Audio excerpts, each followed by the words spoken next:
Sejumlah bakal calon legislatif Bacalek di Kota Palembang menjalani proses tes kesehatan di Rumah Sakit Dr. M. Hasan, Bayangkara, Polda Sumsel. Dalam proses ini, pihak rumah sakit menyiapkan sejumlah dokter terbaiknya agar hasilnya dapat memuaskan.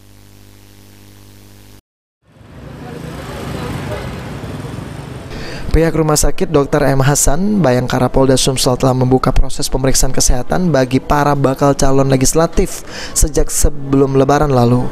Dalam proses ini, para bakal calon legislatif sendiri menjalani pemeriksaan kesehatan mulai dari bebas narkoba, kesehatan rohani, dan lainnya. Sejauh ini, menurut Kepala Rumah Sakit M. Hasan, Bayangkara, Polda Sumsel, telah banyak bakal calon legislatif yang menjalani pemeriksaan kesehatan.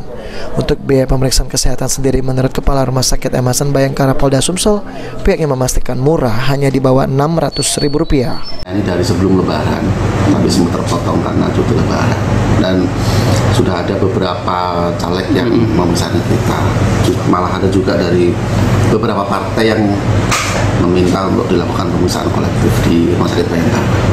Untuk pemeriksaannya meliputi apa saja, Dok? Luar dalam atau luar saja? Pemeriksaan luar dalam, kesehatan fisiknya, terus narkoba, bebas narkoba dari urinnya, dan rohani itu dari. Sementara itu, salah satu bacalek yang ikuti tes latihan di Rumah Sakit M. Hasan, Bayangkara, Polda Sumsel mengungkapkan jika proses pemeriksaan yang dilakukan di rumah sakit ini cukup baik dan prosesnya pun benar-benar dilakukan.